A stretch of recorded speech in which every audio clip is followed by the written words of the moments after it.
নমস্কার। আজ আমি তরমুজের খোসা দিয়ে কোপ্তা তৈরি করব। তরমুজের খোসা দিয়ে যতগুলো রেসিপি বানিয়েছি তার মধ্যে এই কোপ্তার রেসিপিটি আমার খুবই পছন্দের। আশা করি আপনাদেরও এই রেসিপি ভালো লাগবে। চলুন তাহলে দেখে নিই কীভাবে বানাচ্ছি। এই জন্য আমি এখানে তরমুজের খোসা নিয়ে নিয়েছি। খোসার উপরে সবুজ অংশটাকে বাদ দিয়ে দিয়েছি। এবার গ্রেটার সাহায্যে এগুলোকে গ্রেট করে নেব। একটু সময় দিয়ে করে নিতে হয়, খেতে কিন্তু খুব সুন্দর লাগে। এভাবে সমস্ত খোসাগুলোই গ্রেট করে নিচ্ছি। গ্রেট করা হয়ে গেছে, দেখুন অনেকটা পরিমাণ জল বেরিয়েছে। আপনারা এখানে চাইলে একটু জলটা বাদ দিয়ে দিতে পারেন। এবার এর মধ্যে দিয়ে দিচ্ছি বেসন। বেসনটা পরিমাণ বুঝে দিতে হবে, পরে যদি লাগে তখন আবারও দিয়ে দিতে হবে। সাথে দিয়ে দিচ্ছি কুচানো লঙ্কা, কুচানো পেঁয়াজ, আর দিয়ে দিচ্ছি স্বাদ মতো লবণ, হলুদের গুঁড়ো, জিরের গুঁড়ো আর ধনের গুঁড়ো। এবার এগুলোকে হাত দিয়ে ভালো করে মেখে নেব।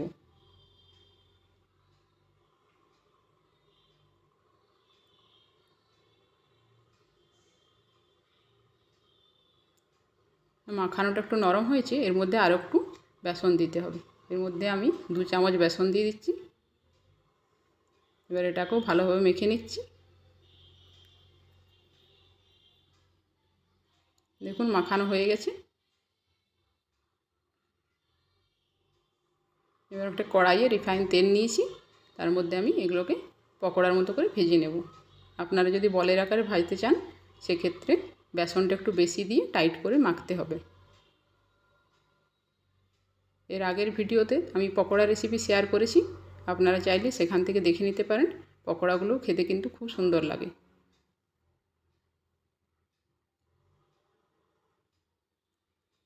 দেখুন এগুলো একটা পাশ হয়ে গেছে, ভালোভাবে উল্টে দিচ্ছি। এবার এগুলোকে তুলে দিচ্ছি, ভাজা হয়ে গেছে।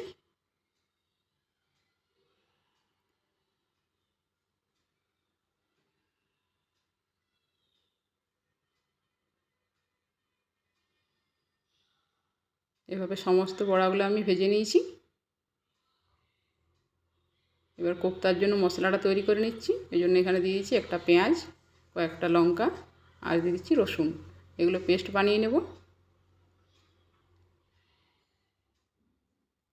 পেস্ট বানানো হয়ে গেছে। এবার 2টো টমেটোর পিউরি বানিয়ে নিচ্ছি। এবার কড়াইয়ের মধ্যে দিয়ে দিয়েছি সরিষার তেল, ফোড়নে দিলাম গোটা জিরে আর 2টো এলাচ। এবার দিয়ে দিচ্ছি কুচানো পেঁয়াজ। এবার এগুলোকে একটু ভেজে নিচ্ছি।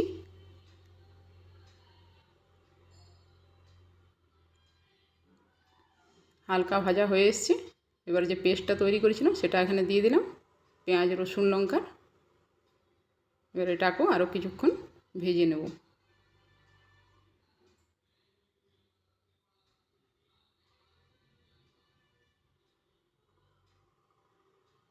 তেল ছেড়ে ছেড়ে এসছে।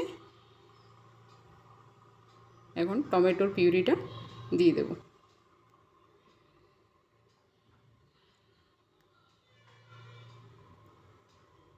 এবার এটাকেও কিছুক্ষণ নাড়িয়ে নিচ্ছি। তারপর এর মধ্যে দিয়ে দিচ্ছি গুঁড়ো মশলা। দিয়ে দিচ্ছি হলুদের গুঁড়ো, জিরের গুঁড়ো, ধনের গুঁড়ো আর দিয়ে দিচ্ছি শুকনো লঙ্কার গুঁড়ো। এবার এগুলোকে ভালোভাবে কষাতে থাকবো।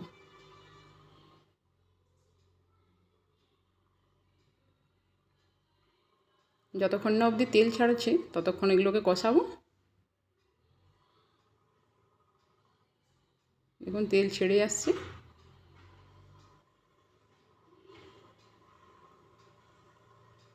এখন এর মধ্যে জল দিয়ে দিচ্ছি।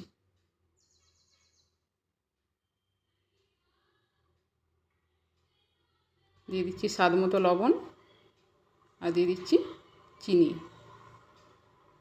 এবার এটা ফুটে আসা অবধি অপেক্ষা করব। ফুটে এসেছে।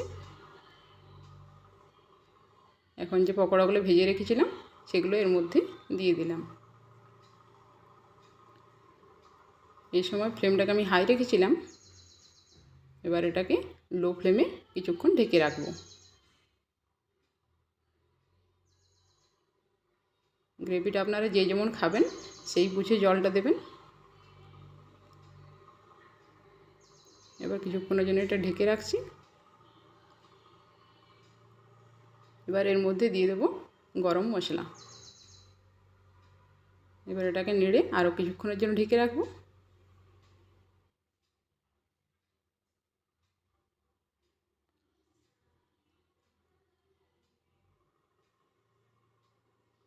আমাদের কোপ্তার রেসিপিটা তৈরি হয়ে গেছে। এবার এটাকে একটা পাত্রে ঢেলে নিচ্ছি। দেখুন কি সুন্দর তৈরি হয়েছে। আপনারা একবার বাড়িতে বানিয়ে দেখতে পারেন, খেতে কিন্তু খুব সুন্দর লাগে।